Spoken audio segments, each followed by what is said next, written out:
Every morning before your feet touch the floor, a silent battle takes place. Most people lose it within seconds.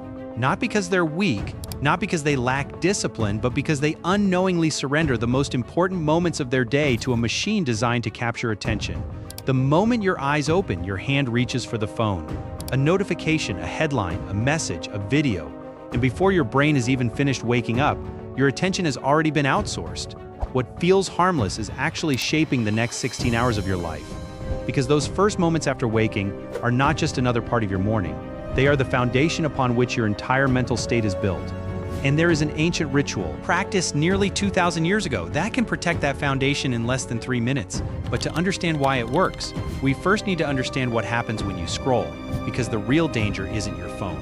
It's what your phone does to your mind before the day even begins.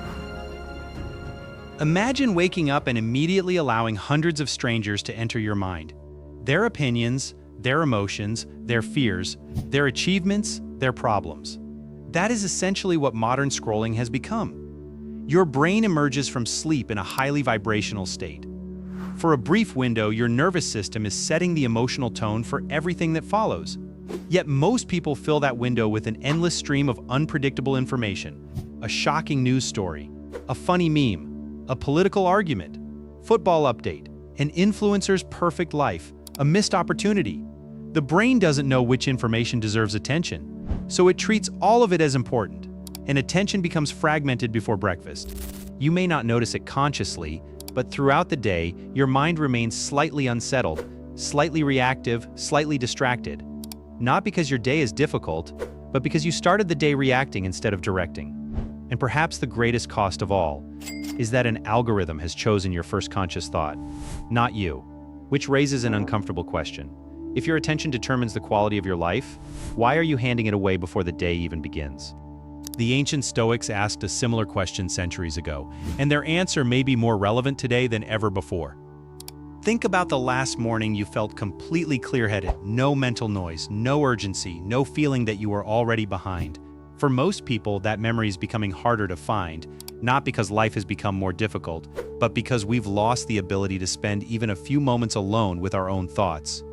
The instant we wake up, we reach for stimulation, and in doing so, we sacrifice something far more valuable than time.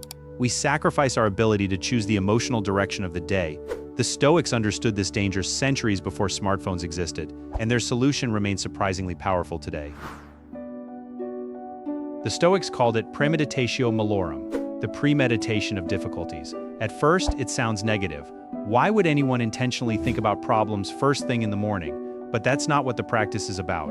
It is not pessimism, it is preparation. While modern scrolling floods the mind with random external stimuli, this ritual turns attention inward. Instead of consuming uncertainty, you consciously anticipate it.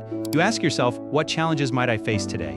What frustrations are likely to appear? Who might test my patience? What obstacle could derail my focus? And then you mentally rehearse meeting those challenges calmly, not perfectly. Calmly, because when difficulty eventually arrives, it no longer feels like an attack, it feels expected. The Stoics understood a timeless truth. What we anticipate loses much of its power over us. And in a world where attention is constantly under siege, this simple practice becomes a protective barrier, a shield between your mind and the chaos waiting outside. But knowing the philosophy is not enough. What matters is implementation. And the entire process takes less time than most people spend checking notifications and messages. Exactly 3 minutes is all you need. 3 minutes, that's all. Less time than the average person spends scrolling before leaving bed. Yet these 3 minutes can determine whether you spend the day reacting to life or directing it. Here's exactly how the ritual works. The first minute. Identify the hardest thing waiting for you today. Not 10 things, one thing. Maybe it's a difficult conversation, a demanding client, a stressful meeting, a task you've been avoiding. Visualize it clearly. See it as it truly is. Not larger, not smaller, just reality. Minute 2. Accept its existence. This is where most people resist. They wish the obstacle wasn't there. They complain internally. They negotiate with reality. The Stoics did the opposite. They accepted what could not be avoided. Ask yourself, if this challenge appears today, can I still remain composed? Can I still choose my response? Can I still act with intention? The answer is almost always yes. Minute 3. Choose a single intention, one guiding principle, one standard for your behavior, not a goal, a principle. Perhaps I will remain focused, or I will not allow distractions to dictate my actions, or I will remain calm under pressure. Carry that intention into the day. And when notifications arrive, when stress appears, when chaos inevitably shows up, return to it because your mind has already been prepared. The ritual sounds almost too simple, which is exactly why most people underestimate it. But in 2026, simplicity has become a competitive advantage. Rarely is it more obvious than in the environment we're living in right now. The modern world profits from interruption. Every notification competes for your attention. Every platform fights for your focus. Every algorithm wants to become the voice inside your head, and the battle begins the moment you wake up. This is why physical distance matters. If possible, do not sleep beside your phone. Place it in another room entirely. Create a small gap between waking up and accessing the digital world. That gap is where the ritual lives. Those 3 minutes become a bridge, a transition from unconsciousness to intentional awareness. Instead of beginning the day in reaction mode, you begin in command mode, and that difference affects everything: your decisions, your productivity, the quality of your work, the quality of your thinking, because attention is not merely a resource, it is the foundation upon which all performance is built, and the benefits compound far beyond the morning itself. And perhaps that's the real lesson. The battle for your attention doesn't begin when you open an app. It begins the moment you wake up.